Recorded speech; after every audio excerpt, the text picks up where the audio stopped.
Good morning. What a crowd. It is an honor to be here. As a military spouse, I've seen firsthand the pride that comes with service and sacrifice. We have known and lost great heroes that we considered friends. Our military and our families are strong and resilient and all of those things, and we're also human beings. We've mourned with mothers who have lost their sons. We've grieved with wives who have received the knock that we pray we never get. We've watched toddlers kiss their mommies farewell as they head onto a ship for an unknown amount of time. And I've lied to my own 2 children when I've been asked to promise that Daddy will come home okay, knowing very well that no return is ever guaranteed. The fact is, we are still very much a nation at war. And we need leadership to run our country who will be calm under pressure, measured in their responses, and who have consistently demonstrated integrity in their decision-making so that our military families, our soldiers, our coasties, Marines, Guardsmen, Airmen, and our sailors are seen as human beings, as mommies and daddies, as brothers and sisters, as friends, not political pawns. We need leadership to build bridges on the world stage, not to escalate conflicts via Twitter. We need leaders who will fight for diplomacy and democracy and who believe with their very beings that America is already great. I believe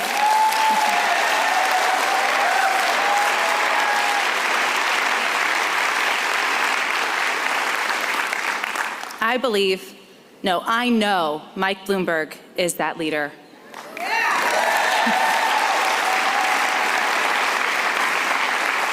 He is calm, measured, and full of integrity.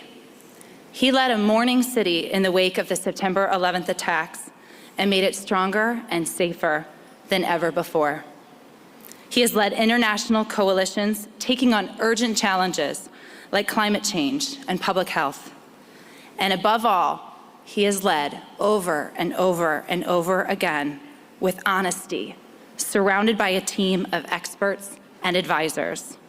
I know he is more than ready to take the helm as our Commander-in-Chief. But first, it is my honor to introduce another experienced leader, Secretary Richard Spencer. Yes.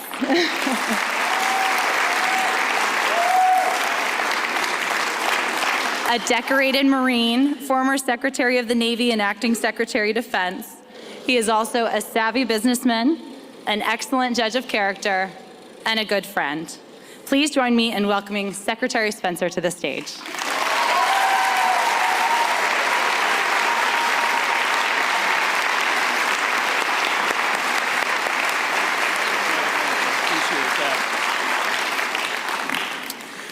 Thank you, Tessa, for the great introduction. Good morning.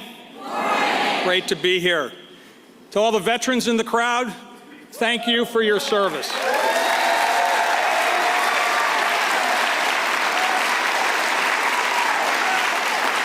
To all of you Vietnam vets, welcome home.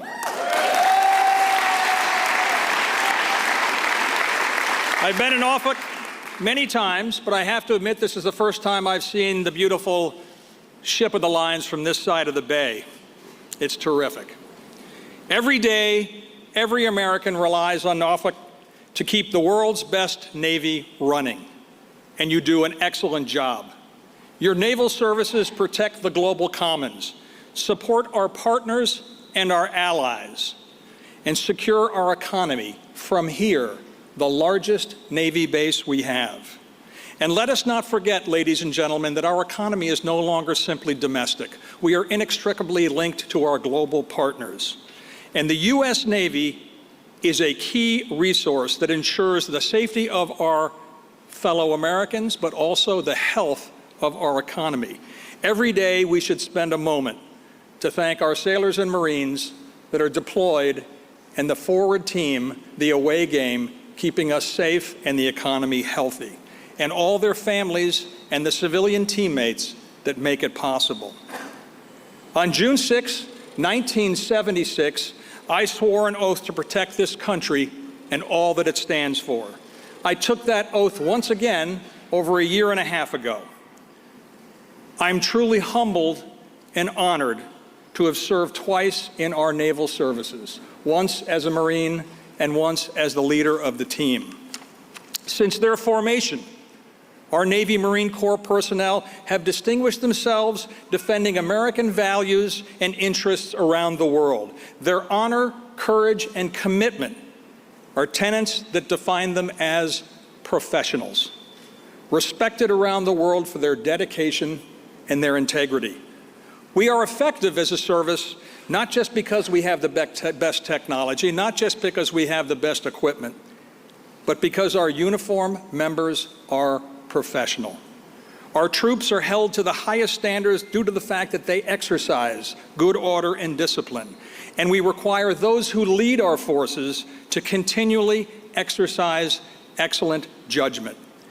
In my last role, I worked every day to make sure the Navy Marine Corps team had the resources and training they need to complete the mission, and that every sailor and Marine understood the meaning of respect and integrity.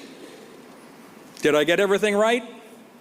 No, I didn't get everything right, but I believe I stood up for the principles and the values of our services and our nation. Ladies and gentlemen, I'm a lifelong Republican. I quantify myself as a Reagan Republican, but I'm here before you today because I am tremendously concerned. Democracies around the world are under threat, and the foundation of international institutions are being weakened on a regular basis. In this time of instability, America should be a global convener, a leader, a global leader. We should be working across the aisle, across the ocean, and across the world to find solutions to issues that reside both home and abroad.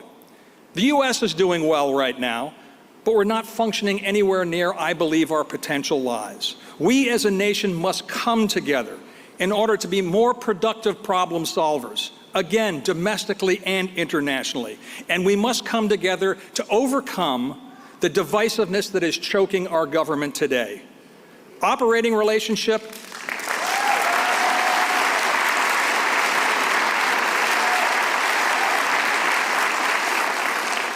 The operating relationship that Ronald Reagan shared with Tip O'Neill should be a benchmark that we shoot for. But for that, we need a leader with integrity and discipline, who is a pragmatic problem solver. And where we stand right here in Norfolk, it has to be someone who also understands the true needs of our sailors, Marines, civilian teammates, and families. I have watched Mike Bloomberg for the better part of 3 decades. I've watched him succeed in the financial community. I've watched him successfully build a global technology company.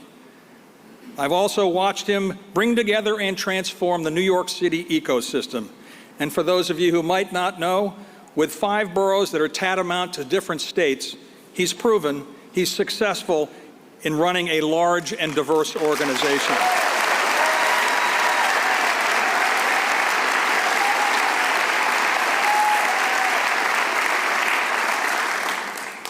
As a mayor, a businessman, and through his philanthropic work, he has proven his support for our troops and our veterans through his robust initiatives and policies that he has authored. I don't care if you're a Republican, you're a Democrat, or independent. If we are to sustain this experiment that we call democracy, America needs the best leader available, a leader who understands the complexities of today's world, both foreign and domestic, a leader who can articulate, implement his strategy while having a steady hand on the wheel. Mike has a track record of productivity, a track record as an honest and principled man. He has the fundamental and respect and the understanding of the true sense of our troops and our military. I have no doubt whatsoever that he can lead this country and also, as we're talking about the military, provide the best care for our families in the military and our veterans. He is the candidate the United States needs, ladies and gentlemen, a president who can bring the country together, a president who appreciates the strengths of our allies and partners, a president who respects opinions, who respects diversity, a president who understands the value of our men and women in service. I do believe Mike can get it done. Ladies and gentlemen, Mayor Mike Bloomberg.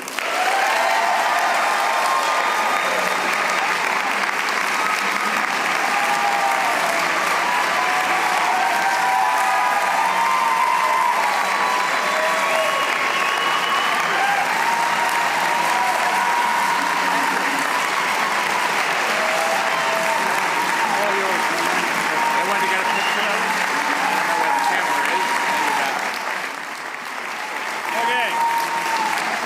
If you're saying full business, you're on. Sit, please.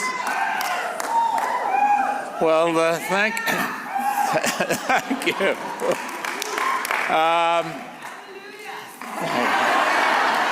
It's the first time somebody's done that. Thank you.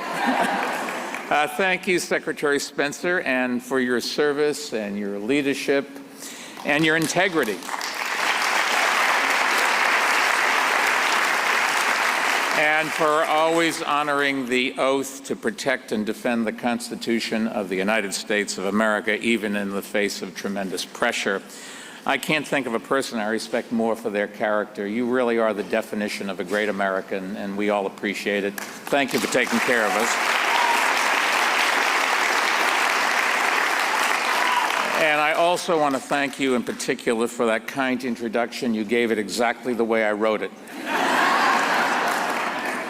Let me all thank Tessa Robinson. Tessa, thank you for her words.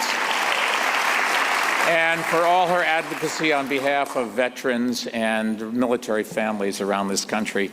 And also Mayor Alexander for his good work here and for welcoming us to his great city.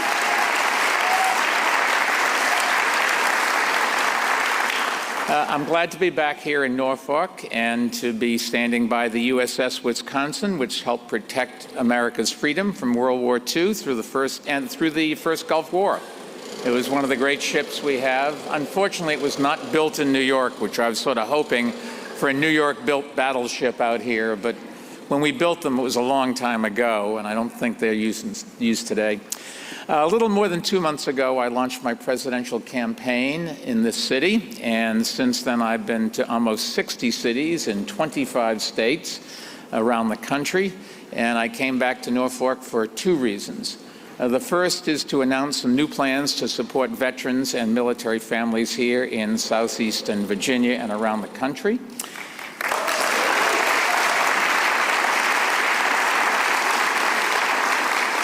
I won't get into all of the details, but you can rest assured that our administration will help more veterans launch small businesses. Our administration will connect veterans with good jobs and build on the skills and training that they have. And our administration will strengthen the VA to better serve those who need it.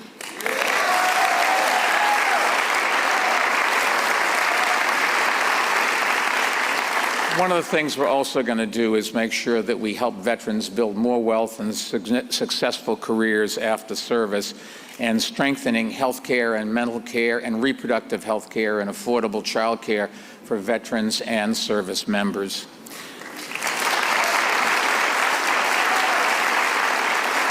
Another critical issue is to ensure that veterans facing hardships have a roof over their heads, and you can be sure that one of my first priorities to do that will be, as it was when I was mayor, make sure that housing is available to those that need it.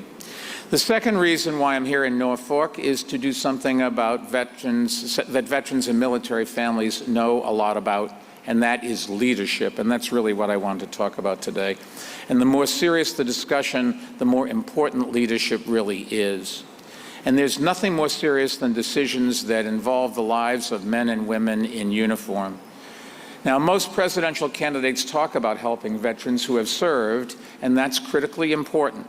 But most don't talk at all about how, if they were commander-in-chief, they would lead those who are still serving. They don't talk about what makes for a successful leader and an effective decision-maker, even though those are the most important qualifications for the job.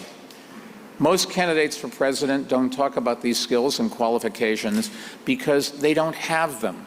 They don't have any experience leading large organizations or making hard decisions. And most of them are legislators, not executives. Lawmaking is important, but it requires a different set of skills than running a business or a large branch of the military. Executive leadership positions involve much more problem solving and team building. And fundamentally, they are not about talking. They are about making decisions and supporting staff and holding everyone up and down the chain accountable for accomplishing the mission. We all know the hardest decisions a president has to make are those that put Americans in harm's way. Those are decisions that must never be taken lightly or without broad consultation with senior military and civilian national security advisors. But they are not the only hard decisions that presidents must be prepared to make. The president must also decide in this day and age how to respond to a terrorist attack or a natural disaster, how to prepare to combat a global pandemic like the coronavirus that threatens to become one, how to respond to aggressive foreign powers who are using unconventional weapons, including cyber weapons and disinformation campaigns, to disrupt our society and sow discord here. In any situation, leaders always have to work with imperfect and limited information. Great leaders in our history have been able to respond not simply because of their own intelligence, but because of the teams they put in place to conduct and inform and discipline a process, for allowing different points of views, challenging assumptions, examining data and intelligence, thinking through second and third order consequences, and ultimately making decisions and carrying them out. Great leaders know how to separate what is important from what is not.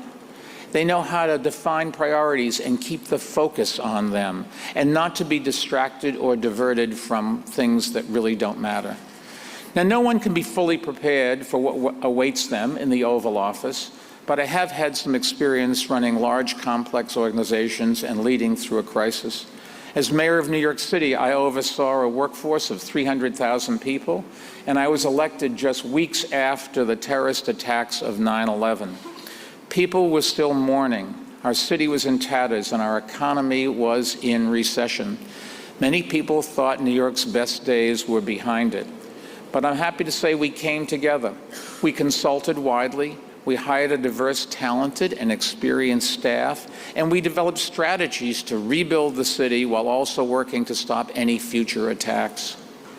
We worked in collaboration with the White House, the Department of Justice, Homeland Security, and the intelligence community to keep New York safe. Over our 12 years in office, the NYPD and our federal partners helped prevent something like 15 terrorist attacks. At the same time, we created processes and systems for dealing with pandemic flus, hurricanes, and other natural disasters, as well as economic downturns. Throughout my career in building a business from scratch into a company with 20,000 employees, and in running the city for 12 years, I've worked to bring people together, to tackle big challenges, and I've always put a premium on teamwork, because success doesn't come from one person working alone. Success comes from building a team, making informed decisions, and then getting everyone to work together and row in the same direction.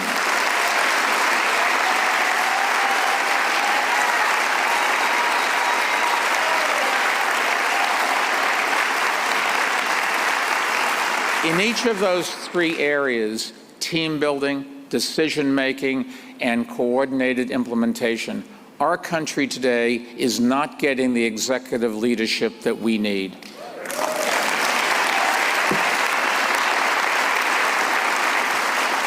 So I'd like to try to explain how I will be a different kind of leader in each of those areas.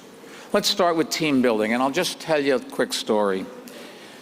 Ever since FDR, reporters have written stories about elected officials' first 100 days in office. They're obsessed with it. Usually those are just a laundry list of accomplishments. After my first few months in office, reporters wanted to write a 100-day story about our administration. And they asked me, "What have you accomplished?" And my answer was, "We built a team." And they said, "Yeah, but what did you accomplish?" I said, no, we built a team. The reporters just could not wrap their heads around why I thought that was an important accomplishment. But the fact is, the team we built over 100 days makes possible every single thing we accomplished over the next 11 years. Now, our current president takes a different view of things. He thinks he alone has the answers. and his ego does not leave room for the concept of team. Near the end of his first year, he was supposedly asked about the large number of unfilled posts in the State Department. His answer was, "I'm the only one that matters." I spell the word team with 4 letters, T-E-A-M. He spells it with 1 letter, I. When he accepted his nomination at the Republican convention, he painted a picture of America as a lawless hellscape and said, quote, "I alone can fix it," end quote. A real leader would never say those things. It's what's called a cult leader that would say. And the president seems to view the Republican Party as a cult that will defend anything he does or says, no matter how lawless or reckless.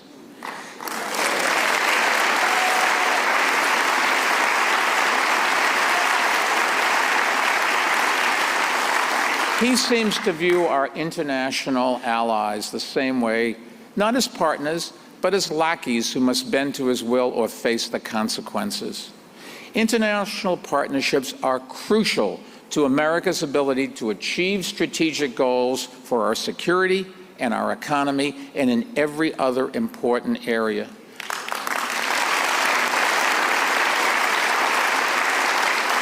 One of America's great strategic advantages is that we have strong allies, great allies. Our adversaries do not have them. Our allies bring resources and talents to assist in critical missions, and that's a major reason why we prevailed in the Cold War. Unilateralism is not a viable option in a global age when we need collective response. No single country can deal with climate changes or pandemics or terrorism or nuclear proliferation. Unilateralism is not leadership, because leadership involves getting others to follow, not going it alone. Yet tragically, thank you. Yet tragically, our president has even turned his back on our allies on the battlefield, as he did when he went against the advice of military leaders and withdrew from Syria, and abandoned our Kurdish allies who Americans had fought and died alongside. The message he has sent to our allies could not be clearer. You can't count on America anymore. Our friends should always know, however, that they can count on us to have their backs.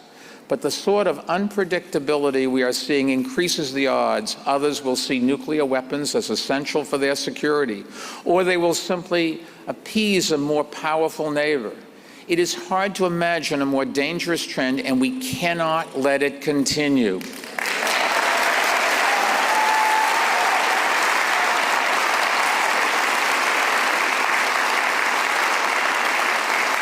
When the U.S. does not set the agenda or withdraws from its leadership roles, our rivals will fill the vacuum. That is not good for our strategic interests or for the democratic values that we have always championed. The international community looks to America for leadership. When we don't define the basic rules and norms and limits, and when the president acts on impulse rather than reason, the consequences can be horrendous. And when we ignore threats for political purposes, like the growing threat from climate change, the world becomes an ever more dangerous place.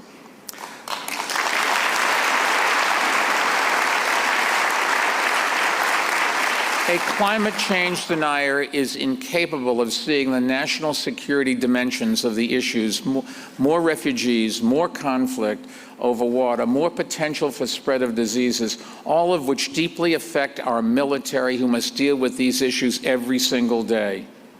Walls won't help us address those challenges, but allies will. In addition to building teams and alliances, let me touch on a second principle of leadership: decision-making. Good decision-making requires more than just good information. It starts with total honesty.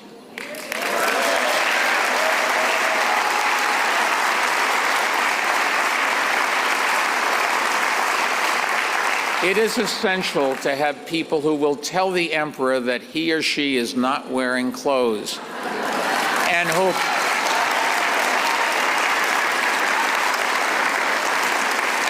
you just think about the mind boggles, and who will push back when they disagree. That's the kind of people I hire. If they think I'm wrong, they don't hesitate to tell me. Repeatedly, I can assure you. Sure, it may annoy me, but we don't want to get things wrong. And surrounding yourself with a bunch of yes people is the surest way I know to fail.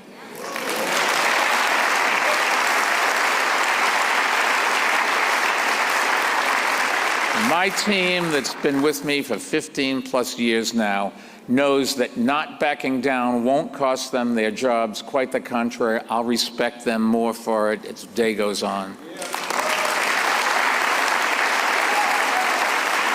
I have no patience for toadies and sycophants. My ego doesn't need the stroking.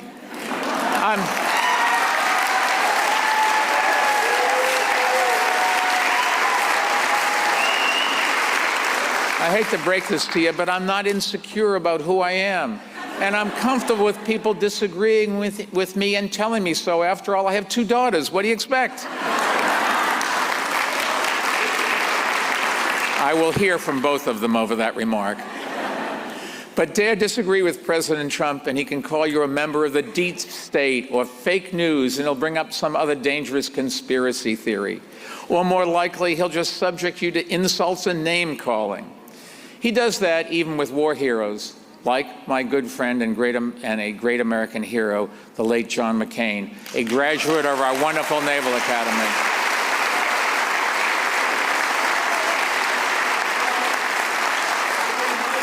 President Trump just can't abide strong, independent thinkers. And worst of all, he often sides with adversaries and outsiders against his own team. When the president places more faith in what he is told by Vladimir Putin than by his own director of national intelligence, that's a prescription for disaster.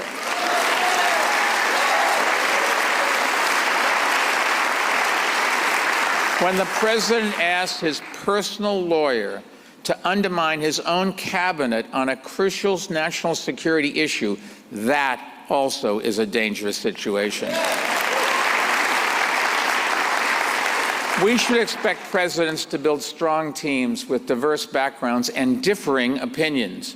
And we should expect presidents to listen to them and to weigh their advice and guidance before making decisions. But once all the arguments have been made and the president makes a decision, it is imperative that he or she have the skills to implement the decision and achieve the mission. That requires steady leadership. But the Trump administration has been rife with chaos and infighting and personnel turnover and information leaks. Plans get tweeted out before the agencies responsible for implementing them even know about them. And in some cases, senior members of the administration have actually been fired over Twitter. And that includes a Secretary of State, a Director of Homeland Security, and a top national security advisor. You can't make this up, folks.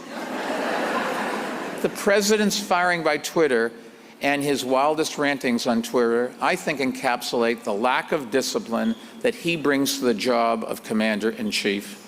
Decision-making requires a disciplined process, disciplined thinking, and disciplined analysis. When the Commander-in-Chief has no discipline, those who serve in the military are put at risk, and we cannot accept that.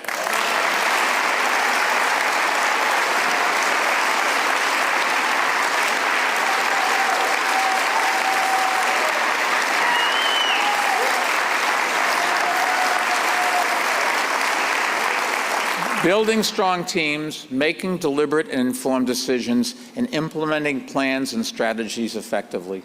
Those are the critical elements of leadership. But to be successful, all of that work requires a common element: character.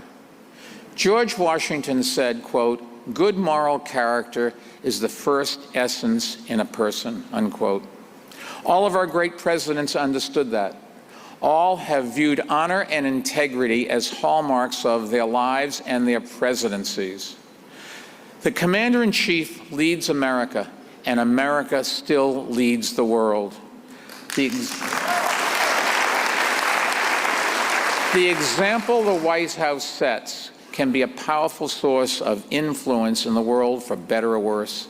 And sadly, increasingly, it is for the worse. In a dangerous and unpredictable world, we need steady and dependable leadership in the White House. We need a leader who will respect facts and data and accept advice.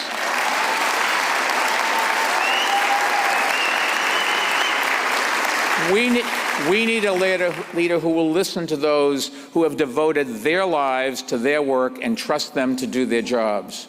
We need a leader who understands that loyalty is a two-way street and that international alliances are essential. Over the last century, many ships that helped fight the wars were built right here and launched in Norfolk. But Norfolk's contribution to American power has been so much more than just gunpowder and steel. That's because our country's greatest source of might is not our battleships, not our cruisers, not our tanks and planes, but the values and principles that have always charted their course. The Commander-in-Chief must champion and fortify those values, and that has been true ever since our nation's founding. Norfolk has played an important role in that tradition. One of the ships that sailed from here was the USS Tuscaloosa. FDR made some of his most important decisions aboard that ship, including the difficult decision to lend military supplies to our allies. The ship later accompanied him to Newfoundland, where he joined Winston Churchill to sign the Atlantic Charter. The Charter outlined our strategy for winning the war and establishing a new era of peace, a strategy based on principles that he called the four freedoms: freedom of speech, freedom of religion, freedom from fear, and freedom from want. Other countries noticed, and after the war, those four freedoms helped inspire an era of unprecedented cooperation. If I have the great honor to serve as Commander-in-Chief, I give you my solemn word that I will restore our commitment to international cooperation.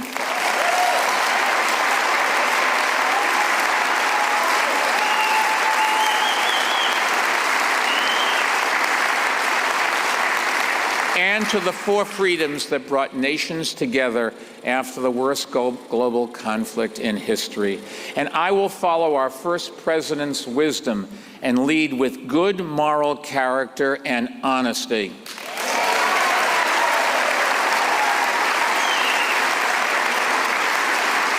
I can't begin to express the admiration I have for the men and women who put their lives on the line to defend our freedoms. And I can't begin to express my gratitude to their families. I hope I can win your support. I can just promise you this: you will always have mine. Thank you, and God bless.